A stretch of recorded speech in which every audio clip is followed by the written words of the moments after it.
جرائم کے داستان یوٹیوب سیریز کا آج 23واں ایپیسوڈ ہے۔ آج کے ایپیسوڈ میں ہم تاریخ سے 3 ایسی عورتوں کا ذکر کریں گے جنہوں نے اپنے ارد گرد اور اس وقت کے قانونی اداروں کو پریشان کر کے رکھا ہوا تھا اور اپنے دور کے روایات کے برعکس سب کو حیران کر کے رکھ دیا تھا۔ میری فریڈ مول کٹپرس 17ویں صدی کی لندن کی ایک قابل ذکر شخصیت تھی۔ 1584 عیسوی میں پیدا ہوئی، اس نے اپنے غیر روایتی طرز زندگی، کراس ڈریسنگ اور مجرمانہ سرگرمیوں میں ملوث ہونے کی وجہ سے شہرت حاصل کی۔ مول کٹپرس لندن میں محنت کش طبقے میں پلی بڑھی اور چھوٹی عمر سے ہی باغی اور خود مختار جذبہ پیدا کیا۔ اس نے خواتین پر مسلط روایتی کرداروں کو مسترد کر دیا اور مردوں کے لباس میں ملبوس ہونے کو ترجیح دی، جسے اس وقت کی بدنامی سمجھی جاتی تھی۔ اس کی کراس ڈریسنگ اور اینڈروگینس ظاہری شکل نے معاشرتی اصولوں کو چیلنج کیا اور توجہ حاصل کی۔ چوری کی اپنی بہادرانہ حرکتوں کے لیے جانی جاتی تھی۔ مول کٹپرس ایک ہنرمند پک پاکٹ بنی۔ وہ لندن کی مصروف سڑکوں سمیت پرہجوم علاقوں میں متاثرین سے پرس، گھڑیاں اور قیمتی سامان چوری کرنے میں ماہر تھی۔ اس کی پھرتیلی انگلیاں اور ہجوم کے ساتھ گھل مل جانے کی صلاحیت نے اسے خوف کے لیے ایک مشکل ہدف بنا دیا۔ مول کٹپرس کی مجرمانہ سرگرمیوں اور بڑکھیلے طرز زندگی نے اسے لندن کی انڈر ورلڈ میں ایک افسانوی شخصیت بنا دیا تھا۔ وہ عام لوگوں میں گپ شپ اور دلچسپی کا ایک مقبول موضوع بن گئی۔ اپنے مجرمانہ رویے کے باوجود اسے اکثر ایک کرشماتی اور نڈر فرد کے طور پر دیکھا جاتا تھا جو اپنے وقت کے صنفی اصولوں اور سماجی روایات کو چیلنج کرتی تھی۔ اپنے مجرمانہ کارناموں کے علاوہ مول کٹپرس کو اپنی تیز عقل اور شوخ شخصیت کے لیے بھی شہرت حاصل تھی۔ وہ بار بار شراب خانوں میں جانے اور مردوں اور عورتوں دونوں کے ساتھ پرجوش بحث و مباحثے میں حصہ لینے کے لیے جانی جاتی تھی۔ اس کی کرشماتی موجودگی اور سماجی تعلقات میں خود کو رکھنے کی صلاحیت نے اسے ایک یادگار اور بااثر شخصیت بنا دیا۔ مول کٹپرس کی بدنامی اور شہرت اس کی مجرمانہ سرگرمیوں سے آگے بڑھ گئی اور اس وقت کے ڈرامہ نگاروں اور مصنفین کی دلچسپی کا موضوع بن گئی۔ تھامس مڈلٹن اور تھامس ڈیکر جیسے ڈرامہ نگاروں نے اسے اپنے کاموں میں ایک کردار کے طور پر پیش کیا، جس سے اس کی افسانوی حیثیت کو مزید تقویت ملی۔ بعد کی زندگی میں مول کٹپرس اپنے مجرمانہ سرگرمیوں سے دور ہو گئی اور اسٹیج پر پرفارم کرنا شروع کر دیا۔ وہ ایک بار پھر سماجی توقعات سے انکار کرتے ہوئے ایک اداکارہ بن گئی۔ یہ خیال کیا جاتا ہے کہ اس نے مرد اور عورت دونوں کرداروں میں پرفارم کیا، اس دور کے صنفی اصولوں کو مزید چیلنج کیا۔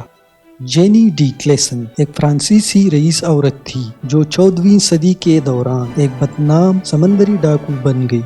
اس کی کہانی فرانسیسی ولی عہد کے خلاف انتقام اور انحراف کی ہے۔ جین ڈی کلیسن 1300 عیسوی کے لگ بھگ برٹنی فرانس کے ایک امیر خاندان میں پیدا ہوئی۔ 1320 میں اس نے برٹن کے ایک ڈی کلیسن سے شادی کی۔ ایک سال انہوں نے ایک مراعات یافتہ زندگی کا لطف اٹھایا۔ اس کے شوہر کا نام اولیور ڈی کلیسن تھا جو کہ 4 طاقتور رئیس اور فوجیوں میں شامل تھا اور ان کے کئی بچے تھے۔ 1343 میں المیہ اس وقت پیش آیا جب اولیور ڈی کلیسن پر فرانس کے بادشاہ فلپ ششم نے غداری کا الزام لگایا۔ اپنی بے گناہی کی درخواستوں کے باوجود اولیور کو پیرس میں گرفتار کیا گیا، مقدمہ چلایا گیا اور سرعام پھانسی دے دی گئی۔ اس غیر منصفانہ عمل نے جین کے اندر انتقام کی گہری خواہش کو جنم دیا۔ اپنے شوہر کی موت کا بدلہ لینے کے لیے پرعزم جین نے اپنی زمینیں بیچ دی اور اس سے حاصل ہونے والی رقم کو 3 جنگی جہاز خریدنے کے لیے استعمال کیا۔ یہ بحری جہاز اس کے بلیک فلیٹ کے نام سے مشہور ہوئے۔ جین ڈی کلیسن نے فرانسیسی تاج کے خلاف ذاتی انتقام کا آغاز کیا اور خاص طور پر فرانسیسی جہازوں کو نشانہ بنایا۔ اس کی قزاقی کی کاروائیاں بے رحم اور سفاکانہ تھی۔ اس نے کسی کو بھی نہیں بخشا۔ پکڑے گئے جہازوں کے عملے کو ذبح کرتے ہوئے صرف چند زندہ بچ جانے والوں کو اپنی بربریت کی داستانیں سنانے کے لیے چھوڑ دیتی۔ مشہور کہانی یہ ہے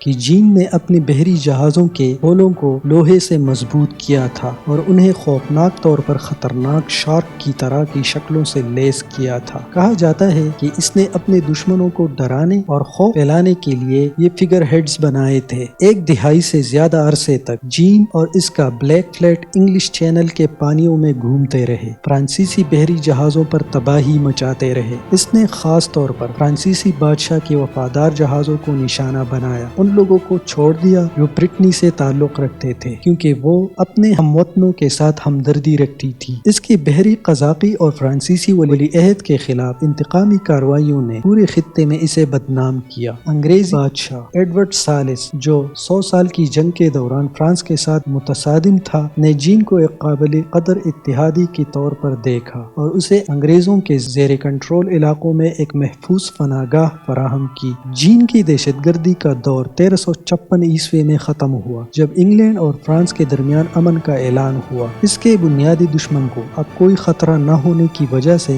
وہ بحری قزاقی سے ریٹائر ہو گئی اور انگریزی دیہی علاقوں میں آباد ہو گئی۔ اس نے دوبارہ شادی کی اور اپنی باقی ماندہ زندگی نسبتاً غیر واضح طور پر گزاری۔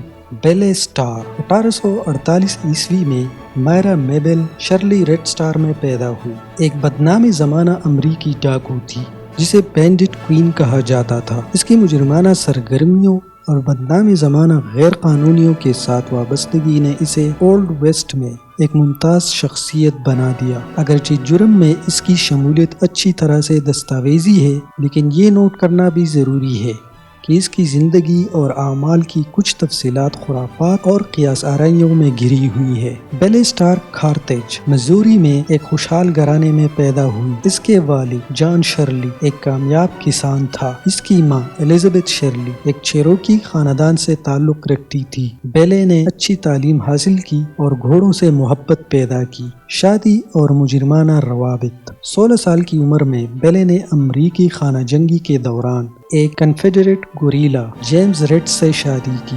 ریڈ گھوڑے کی چوری اور ڈکیتی سمیت مختلف مجرمانہ سرگرمیوں میں ملوث تھا۔ یہ خیال کیا جاتا ہے کہ بیلے ان میں سے کچھ چوریوں میں اس کے ساتھ شامل تھی اور اس وقت جرم کی زندگی میں اپنے سفر کا آغاز کیا۔ 1866 میں جیمز ریڈ کے مارے جانے کے بعد بیلے نے دوبارہ شادی کی، اس بار ایک چیروکی غیر قانونی سیم اسٹار نامی آدمی سے۔ سیم گھوڑے کی چوری، ہوٹلیگنگ اور دیگر غیر قانونی سرگرمیوں میں ملوث تھا۔ بیلے اور سیم ایک خانہ بدوش طرز زندگی بسر کرتے تھے جو ارکینسس ٹیکساس اور نیٹو انڈینز علاقے موجودہ اوکلاہوما کے درمیان اکثر گھومتے رہتے تھے۔ بیلے اسٹار کی مجرمانہ سرگرمیوں میں شمولیت سیم اسٹار سے شادی کے بعد تیز ہو گئی۔ وہ جیمز ینگر گینگ اور ڈالٹن گینگ سمیت نامور غیر قانونی لوگوں سے واقف ہو گئی۔ بیلے اور سیم غیر قانونیوں کو پناہ اور مدد فراہم کرنے کے لیے جانے جاتے تھے اور یہ افواہیں تھی کہ وہ ان میں سے کچھ کے ساتھ رومانوی طور پر بھی شامل تھی۔ بیلے اسٹار کی مجرمانہ سرگرمیاں بنیادی طور پر گھوڑوں کی چوری، مفرور افراد کو پناہ دینے اور چوری کے حلقوں کو منظم کرنے کے گرد گھومتی تھی۔ وہ چوری شدہ گھوڑوں کی فروخت اور جعلی دستاویزات سمیت دھوکہ دہی میں ملوث ہونے کے لیے بھی جانی جاتی تھی۔ بدنام زمانہ غیر قانونی افراد کے ساتھ اس کی سرگرمیوں اور روابط نے اسے مجرمانہ انڈر ورلڈ میں ایک خطرناک اور با اثر شخصیت کے طور پر شہرت حاصل کی۔ بیلے اسٹار کا مجرمانہ طرز زندگی بالآخر اس کے ساتھ پھنس گئی۔ اسے زندگی بھر متعدد گرفتاریوں اور قانونی پریشانیوں کا سامنا کرنا پڑا۔ 1883 عیسوی میں اسے گھوڑی کی چوری کا مجرم قرار دیا گیا اور ڈیٹرنٹ مشیگن میں جیل کی سزا کاٹنی پڑی۔ رہائی کے بعد اس نے مجرمانہ سرگرمیوں میں اپنی شمولیت جاری رکھی۔ فروری 1889 کو بیلے اسٹار اوکلاہوما میں اپنے گھر کے قریب مردہ پائی گئی۔ اسے پیٹھ میں گولی ماری گئی تھی اور اس کے قاتل کا آج تک پتہ نہیں چلا۔ اسے متعدد کتابوں، فلموں اور ٹیلی ویژن شوز میں پیش کیا گیا، جس نے اس کی تشبیہ کو ایک بہادر عورت کے طور پر برقرار رکھا ہے۔ دوستو، امید ہے آپ لوگوں کو یہ ویڈیو پسند آئی ہوگی۔ اگر ویڈیو پسند آئی تو لائک ضرور کیجئے اور اس کے ساتھ چینل کو بھی ضرور سبسکرائب کیجئے۔ بہت شکریہ۔ اللہ حافظ۔